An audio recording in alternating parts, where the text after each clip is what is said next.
परन्याहुः इन्द्रियोभ्यो परं मनः मनसस्तु परा बुद्धिर्यो बुद्धिर्परतस्तु सः।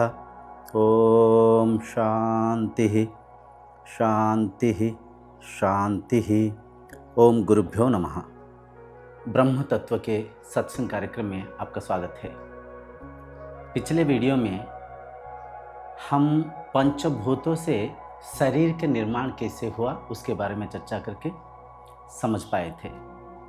इस वीडियो में हम शरीर के जो आधार है, जिसे कि हम इंद्रियां बोलते हैं, शरीर कैसे इंद्रियों के माध्यम से परिचालन हो रहा है, इंद्रियों के माध्यम से कैसे मन के निर्माण हो रहा है, इसके बारे में आज चर्चा करके हम समझेंगे।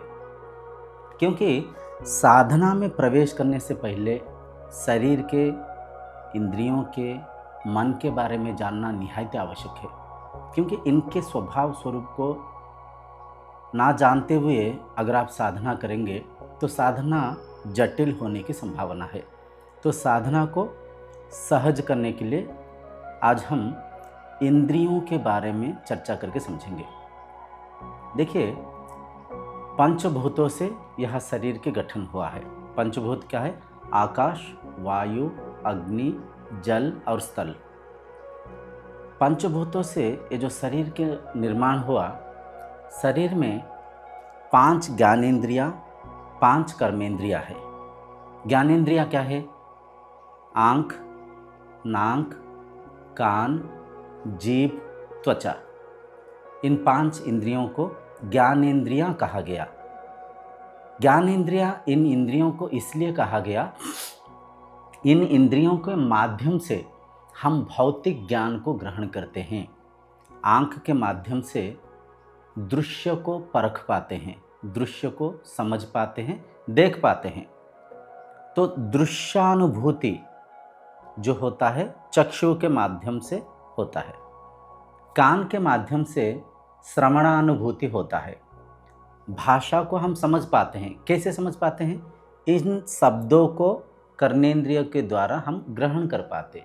उन ग्रहण किया हुआ शब्दों को मन के माध्यम से हम परख पाते हैं, तभी भाषा को समझ पाते हैं। नासिका के द्वारा सुगंध दुर्गंध को, गंध को हम परखते हैं। गंध भी एक भौतिक ज्ञान ही है। ये अच्छा खुशबू आ रहा है, वह चीज़ बदबू आ रहा है, कैसे बोल पाते? ज्ञान के द्वारा, नासिक जो घ्राणेंद्रिय के माध्यम से। उसके बाद में जिह्वा, जीभ के माध्यम से हम रुचि को चखते हैं। रुचि भी एक भौतिक अनुभव ही है। रुचि भी एक ज्ञान ही है। ये मीठा लग रहा है, कड़वा लग रहा है, बहुत तीखा लग रहा है, स्वादिष्ट बना है, मतलब क्या है? रुचि भी एक भौतिक ज्ञान है। तो उस रुचि रूपक ज्ञान को जिह्वेंद्रिय के माध्यम से हम परख पाते हैं, समझ पाते हैं। जिह्वा के बाद आ जाता है त्वचा, जो चमड़ा है। ये त्वचा के माध्यम से हम भौतिक गर्म को, ठंडा को, स्पर्श को महसूस कर पाते हैं। ये चीज़ बड़ा मुलायम है, ये चीज़ बड़ा कठोर है, मतलब बड़ा हार्ड है, बड़ा सॉफ्ट है, ये गर्म है, वो ठंडा है। तो ये तमाम चीज़ों को हम कैसे परख पाते हैं? स्पर्शेंद्रिय के माध्यम से, त्वचा के माध्यम से। तो ये जो 5 ज्ञानेंद्रियां है, इन ज्ञान इंद्रियों के माध्यम से भौतिक ज्ञान को ग्रहण करते हैं। भौतिक ज्ञान को, जब एक छोटा सा बच्चा पैदा होता है, शिशु जन्म लेते समय उस शिशु के मन में नेचर के कुछ इंटेलिजेंस होता है, प्रकृति के कुछ प्राकृतिक रूप से कुछ स्वाभाविक कुछ गुण होता है। जैसे कि भूख लगा तो शिशु रोता है, दूध पी लिया तो शिशु हंसता है, कोई अधिक रोशनी आए, मल मूत्र को त्याग करे तो शिशु को जहाँ पे भी अनकंफर्ट लगता है जहाँ पे भी शिशु को असुविधा लगता है वहाँ पे शिशु रोता है। जब शिशु को कंफर्ट लगता है शिशु हंसता है। तो उस शिशु के अंदर सामान्य बहुत किंचित बहुत ही कम भौतिक ज्ञान होता है, जो कि प्रकृति के प्राकृतिक रूप में कुछ बहुत ही कम ज्ञान होता है। लेकिन वो शिशु धीरे धीरे इन इंद्रियों के माध्यम से, इन ज्ञानेंद्रियों के माध्यम से भौतिक ज्ञान को ग्रहण करता है। और भौतिक ज्ञान को कैसे ग्रहण करता है? आप देखे होंगे,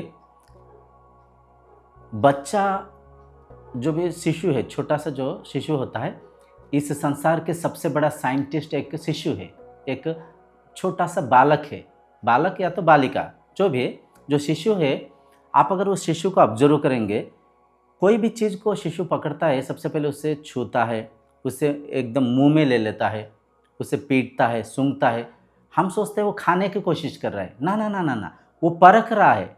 वो शिशु देख रहा है इस चीज़ की स्पर्श कैसा है, गंध कैसा है, रुचि कैसा है, उस चीज़ को परख रहा है।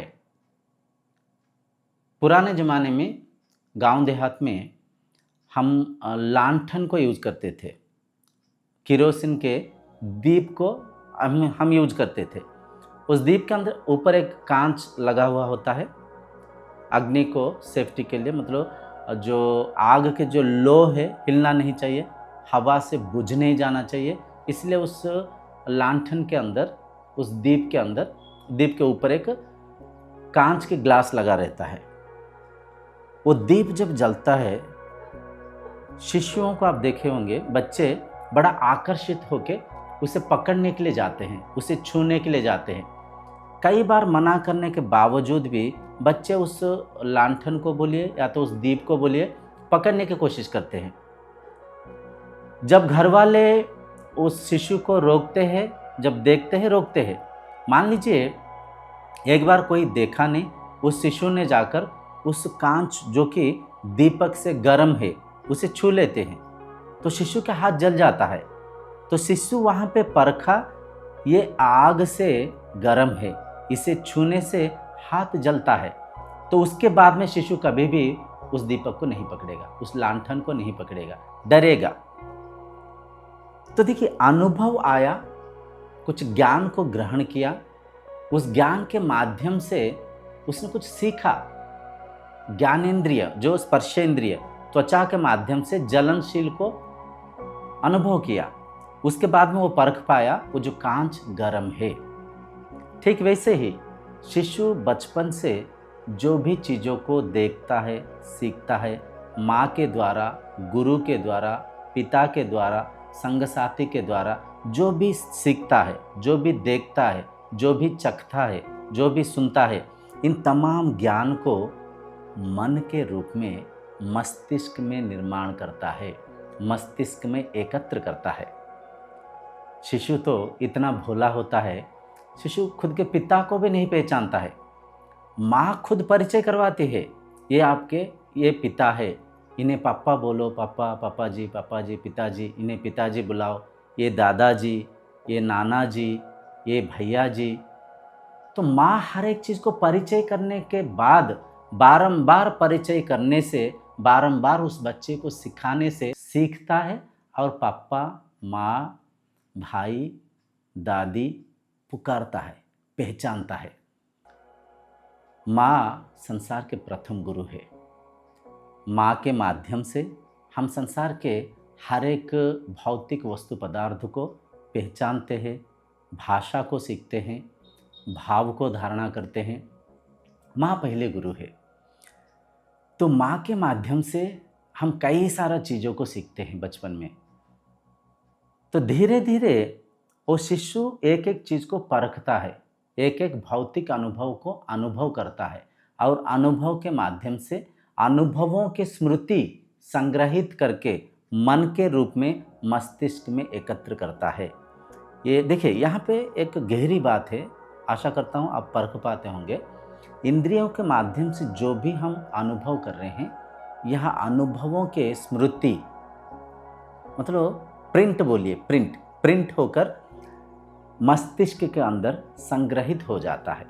आप ये वीडियो देख रहे हैं, वीडियो में जो भी बताया जा रहा है उसे आप ग्रहण कर रहे हैं, चक्षेंद्रियों के द्वारा, कर्नेंद्रिय के द्वारा आप उसे ग्रहण कर रहे हैं। तो ये तमाम ज्ञान आपका मस्तिष्क में संग्रह हो रहा है। यही संग्रहित ज्ञान को हम मन बोलते हैं। इसी ज्ञान से ही हम संसार को परखते हैं। ये ज्ञान के अलावा संसार ही नहीं, मैं ही नहीं। तो देखिए, इंद्रियों के माध्यम से मन के निर्माण हो रहा है, मन के द्वारा ही इंद्रियां परिचालन हो रहे हैं। संसार, इंद्रियां, मन, देखिए आपस में कैसे जुड़े हुए हैं। अगर बच्चे को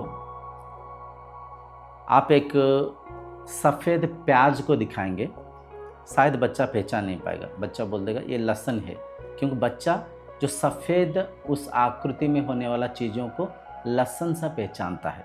तो उन्हें प्याज, सफ़ेद प्याज भी है। अगर बच्चा नहीं देखा होगा, आप दिखा के बोलेंगे ये प्याज है, तो बच्चा बोलेगा नहीं ये लहसुन है। मतलब जो देखिए, अगर आपको ही कोई बोले भैया जी मैं एक सफ़ेद कौवा को देखा था, तो आप हंस पड़ेंगे, बोलेंगे सफ़ेद कौवा थोड़ी होता है, आप कबूतर को देखे होंगे, आप नहीं मानेंगे। तो अगर आपको सचमुच एक सफ़ेद कौवा को दिखाया जाए, तब आप परखेंगे, तब आप मानेंगे नहीं सफ़ेद कौवा भी होता है।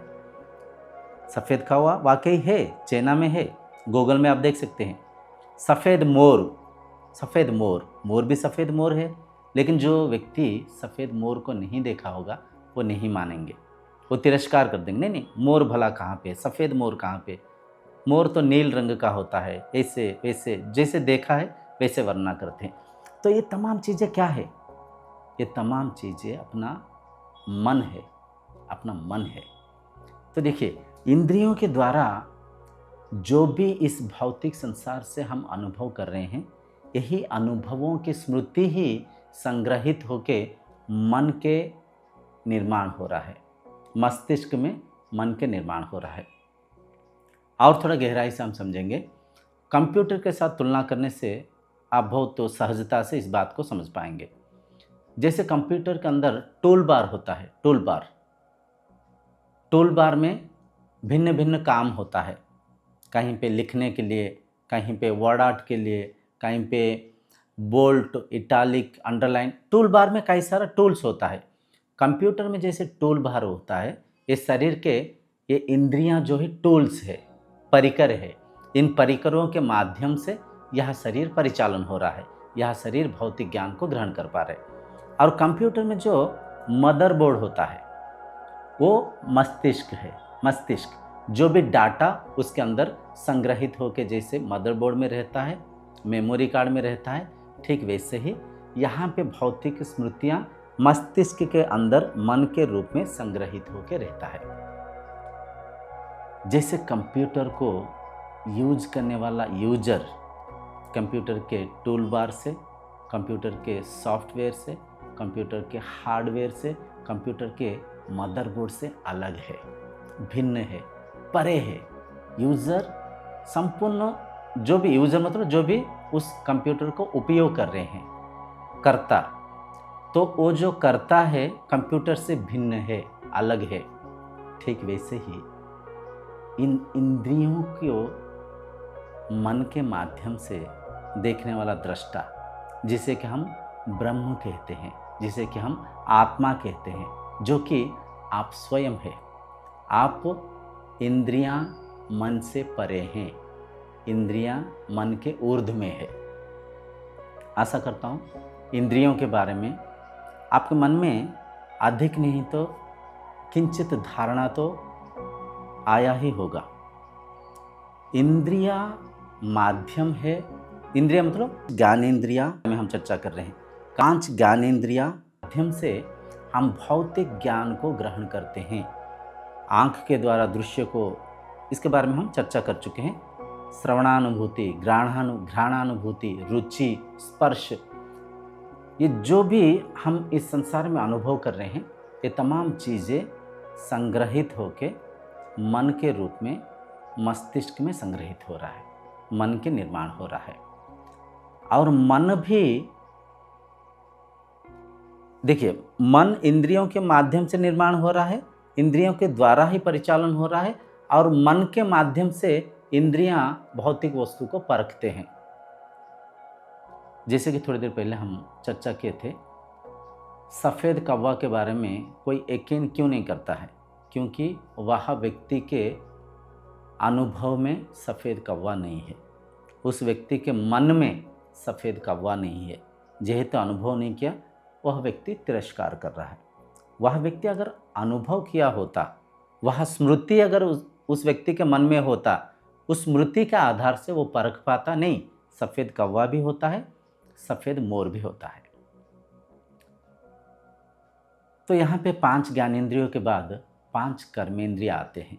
5 कर्मेंद्रिय। कर्मेंद्रिय क्या है? एक तो हाथ, पैर, मुंह, मल द्वार, मूत्र द्वार। कर्मेंद्रियों को कर्मेंद्रिय इसलिए कहा गया, उनके द्वारा हम कर्म करते हैं, कार्य करते हैं। हाथ के सहायता से हम चीज़ों को, वस्तु को एक जगह से दूसरी जगह ले जाते हैं, कोई चीज़ों को पकड़ते हैं, वजन को उठाते हैं, लिखते हैं। हाथ के द्वारा कई कर्म करते हैं। पैर के द्वारा हम एक जगह से दूसरी जगह पे चलते हैं, दौड़ते हैं, कोई पेड़ को चढ़ते हैं, तो पैर के काम। मुंह के द्वारा हम चबाते हैं, खाद्य को, अन्न को चबाते हैं, भाषा को व्याख्या करते हैं। तो मुंह के द्वारा हम जेहेतु ये सब कार्य करते हैं, तो मुंह भी एक कर्मेंद्रिय है। मल विसर्जन करते हैं, मूत्र विसर्जन करते हैं। मल मूत्र को विसर्जन करने के लिए भी हमें इंद्रियों की आवश्यकता है। तो जेहेतु वो भी एक कार्य है, शरीर के अंदर जो भी खाना पचने के बाद, पानी फिल्टर होने के बाद इन पदार्थों को बाहर विसर्जन करने के भी आवश्यकता है। तो जो विसर्जक क्रिया है मल मूत्र द्वार, वो विसर्जक अंग है, वो भी कर्मेंद्रिय है।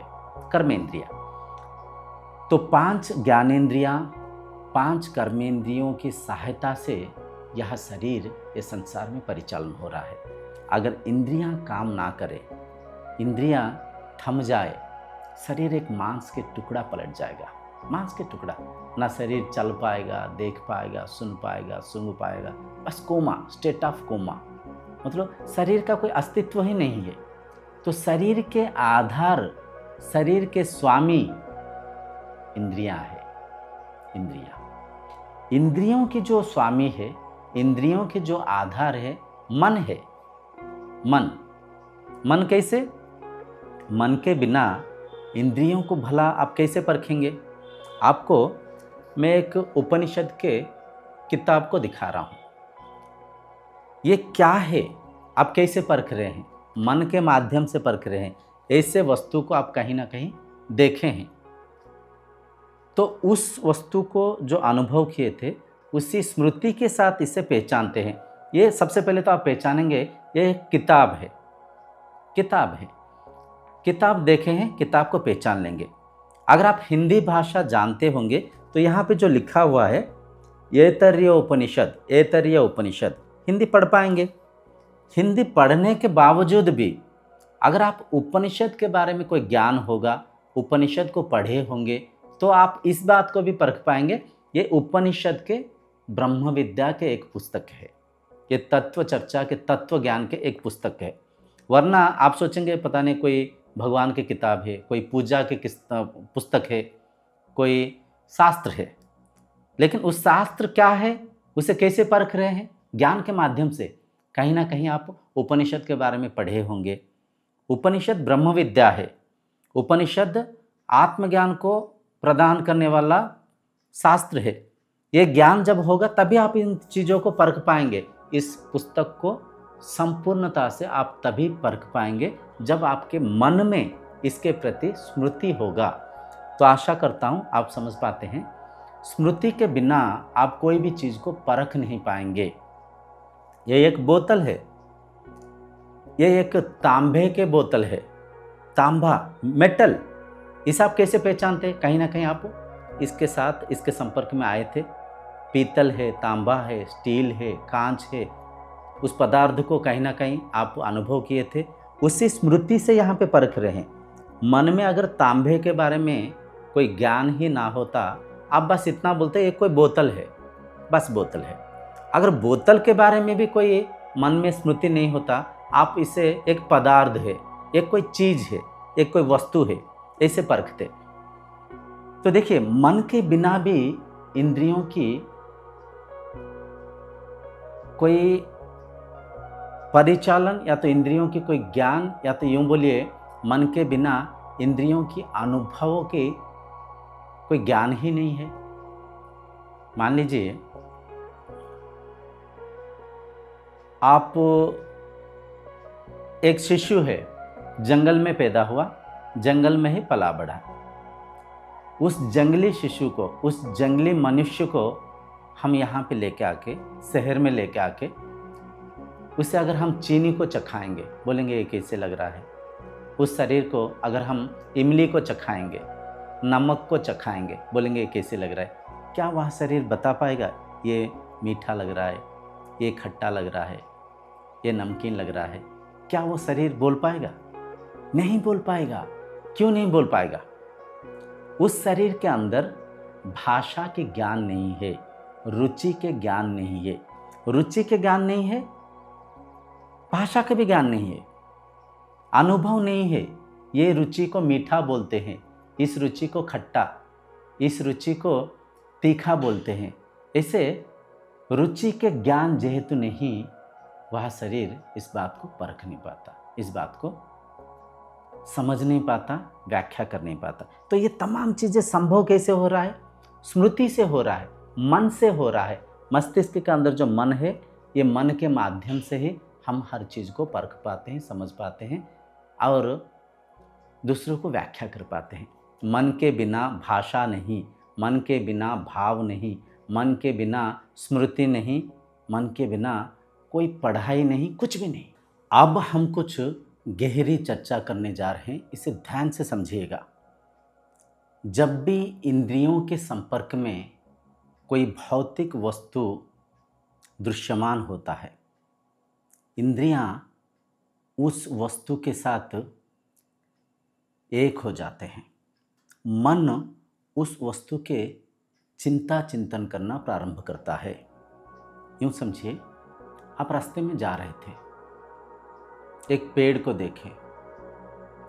पेड़ को देखते ही मन में स्मृति जागृत होगा, आम के पेड़ है, कितने बड़े बड़े आम है, शायद ये आम मीठा होगा, ये दशहरी आम है, बहुत बढ़िया आम, कितने आम लगा हुआ है। और देखिए, पेड़ को आंख देखा, तुरंत मन में स्मृति जागृत हुआ, यह आम के पेड़ है, दशहरी आम है, मीठा होगा। मन चिंता चिंतन करना प्रारंभ कर दिया।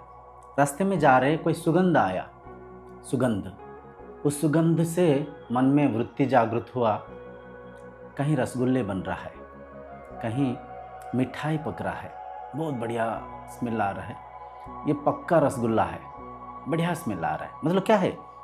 पक्का करके कैसे परख पा रहे हैं?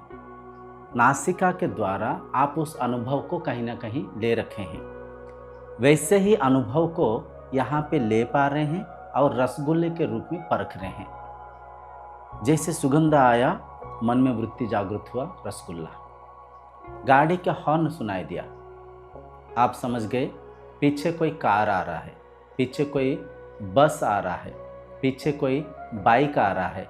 देखिए, शब्द से भी आप समझ पाते हैं ये कौन से तरह की गाड़ी है। एक छोटा द्विचक्र वाहन है, चतुर्चक्र वाहन है, बस है, कार है, क्या है? साउंड से आप समझ जाते हैं। कैसे समझ पा रहे हैं? एकदम उस ध्वनि को जब आपके कान सुना, मन में वृत्ति जागृत हुआ, मन एकदम बहिर्मुखी हो गया, मन एकदम विचार करना आरंभ कर दिया। तो यहाँ पे इंद्रियों को उनके भोग्य वस्तु बहिर्मुखी करता है, इंद्रियों को उनके भोग्य वस्तु बांधता है, स्थिर करता है, बहिर्मुखी करता है, यूं कहिए जोड़ता है, जोड़ता है ठीक शब्द होगा। दृश्य को आंख जोड़ के दृश्य रूपी बंधन में बांध देता है, कान को शब्द बांध देता है, जिह्वा को रुचि बांध देता है। मान लीजिए कोई रुचिकर आपके जो भी फेवरेट डिश को आप खा रहे हैं, आपके पसंदीदा खाना कुछ खा रहे हैं, उस खाना को खाते समय स्वाद के आनंद में आप खो जाते हैं, बाकी वस्तु को, बाकी कामकाज को, बाकी चीज़ों को कुछ पल के लिए भूल जाते हैं।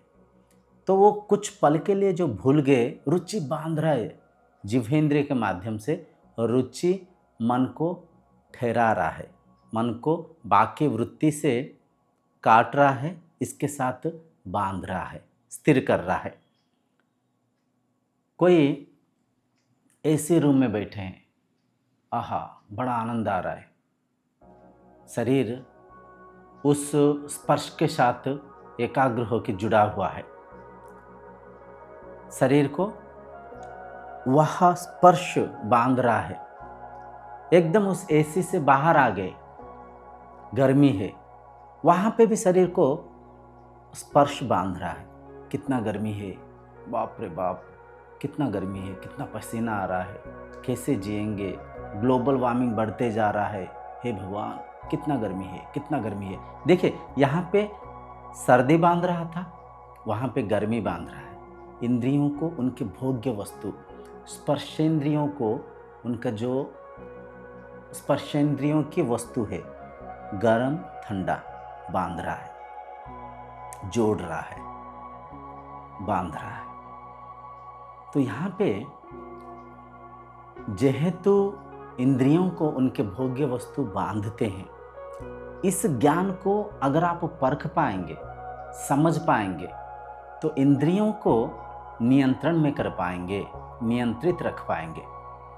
इंद्रियों की स्वामी मन है, मन के जो साक्षी है, मन के जो दृष्टा है, मन के जो स्वामी है, वह ब्रह्म है, वह आत्मा है, वह आप है। तो आप इंद्रियों के स्वामी है, इंद्रियों के नाथ के नाथ है, मन के स्वामी है। परंतु अगर आपके अंदर ब्रह्म ज्ञान के अभाव होगा, शास्त्र ज्ञान के अज्ञानता आपके अंदर होगा, तो आप अनजाने में ही इंद्रियों के दास बन जाएंगे, इंद्रियों के चाकर बन जाएंगे। आज की इस आधुनिक दुनिया, नव पीढ़ी इंद्रियों की दास है, इंद्रियों की गुलाम है, चाकर है। टीवी में, सोशल मीडिया में कई सारा उल्टा चीज़ें एडवर्टाइजमेंट करते हुए कुछ भी बेच देते हैं, कुछ भी बेच देते हैं। इंद्रियों को माध्यम करके बहुत बड़ा स्कैम चल रहा है, बहुत बड़ा व्यापार चल रहा है, उसे हम परख नहीं पाते। Soft drinks, cool drinks, preserve food, lessons, ingredients, flavours, tomato sauce, क्या कुछ नहीं खाते हम। शरीर को रोगी बना देते, रोग बना देते। कई सारा रोग से आजकल संसार अगर पीड़ित है, तो इसके मुख्य कारण इंद्रियों की दास बन जाना, मन के चाकर बन जाना, ये तमाम इसके कारण क्या है? अज्ञानता, ब्रह्म ज्ञान के अभाव, स्वयं के ज्ञान के अभाव। मैं कौन हूँ? इंद्रियां क्या है? इंद्रियां उनके भोग्य वस्तु में लुप्त रहते हैं, इंद्रियों को उनके भोग्य वस्तु बांधते हैं। इसे परखना चाहिए। जब इसे परखेंगे तब इंद्रजीत बन पाएंगे, इंद्रजय होकर इंद्रजीत बन पाएंगे, इंद्रियों को नियंत्रण में रख पाएंगे। जब इंद्रियों को नियंत्रण में रख पाएंगे, स्वाभाविक रूप से मन आपके नियंत्रण में होगा। जो शरीर इस संसार में इंद्रियों को, मन को नियंत्रित कर पाया, वही दृष्टा है, वही सृष्टा है, वही ब्रह्म है, वही आत्मा है, वही एक परम योगी है। योगी, योगी मतलब ये वस्त्र को धारण करना नहीं। योगी मतलब तिलक चंदन लगा के जटा को, दाढ़ी को बढ़ाना नहीं। योगी वो है जो सत्य को जानता है, जो इंद्रजीत है, जो मन को जीता हुआ है। तो देखिए, क्या कुछ नहीं बेच देते सोशल मीडिया में, हम कई सारा हीरोज़ को, हम कई सारा प्लेयर्स को, हम कई सारा उच्च पदवी में होने वाले लोगों को अपना आइडियल मान देते हैं। वो लोग पता नहीं क्या क्या बेच रहे हैं, क्या क्या बेच रहे हैं, और उससे खाकर इंद्रियों के दास बनकर आज हम सब पीड़ा में पीड़ित हैं। तो यहाँ पे इस बात को ध्यान से समझिए। इंद्रियां माध्यम है, मन माध्यम है भौतिक संसार में इस शरीर को परिचालन करने के लिए, शरीर के माध्यम से संसार को अनुभव करने के लिए। परंतु मैं संसार के, इंद्रियों के, मन के ऊर्ध्व में हूँ। इंद्रियों को, शरीर को मैं एक वस्तु के रूप में, एक वस्त्र के रूप में विनियोग कर रहा हूँ। हम आगामी चर्चा में मन क्या है जब चर्चा करेंगे, आत्मा के बारे में जब चर्चा करेंगे, ये तमाम बातें आपको सहायक होगा। तो आज के चर्चा के सारांश ये है, शरीर 5 ज्ञानेंद्रियाँ, 5 कर्मेंद्रियों के माध्यम से ये संसार में परिचालन हो रहा है। इंद्रियों को उनके भोग्य वस्तु, इंद्रियों के विषय, इंद्रियों को बांधते रहता है। इंद्रियों के माध्यम से मन में वृत्ति को जागृत करता है, मन को चंचल करता है, मन को व्याकुल करता है और मन में राग द्वेष को उत्पन्न करता है। दुख और सुख में मन को चंचल कर देता है, अस्थिर कर देता है। तो इंद्रियों को सदुपयोग करना चाहिए, दुरुपयोग नहीं।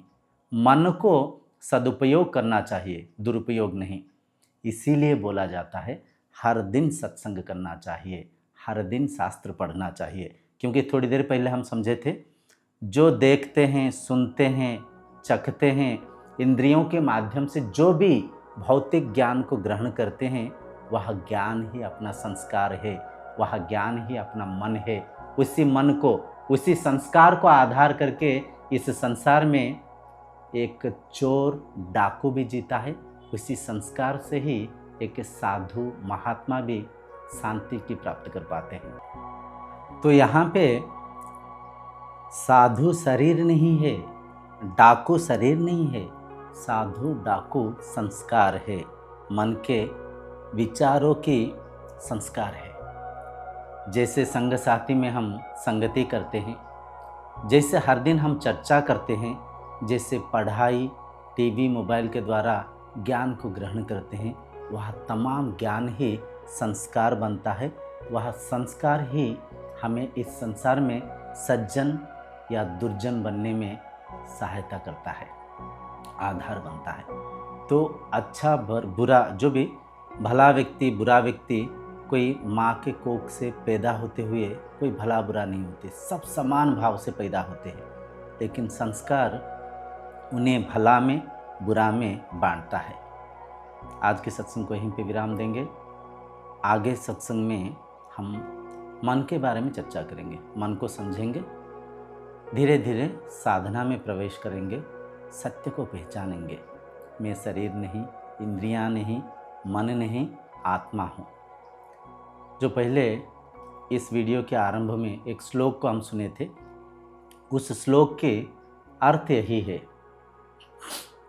इंद्रियाणि परन्याहुः इंद्रियोभ्यो परो मनः मनसस्तु परा बुद्धिर यो बुद्धिर परतस्तु सः। संसार के आधार यह शरीर है, शरीर के आधार इंद्रियां है, इंद्रियों से श्रेष्ठ मन है, मन से श्रेष्ठ बुद्धि है, बुद्धि से श्रेष्ठ, बुद्धि के मन के स्वामी वह आत्मा है, वह दृष्टा है, आप है, मैं हूँ। आत्मा के स्तर में हम सब एक है। वही एक आत्मशक्ति विभिन्न शरीरों को धारण करके इस संसार में लीला रचा रखा है। तो आगामी अध्याय में मन के बारे में हम चर्चा करेंगे। तब तक ओम शांतिर्भवतु।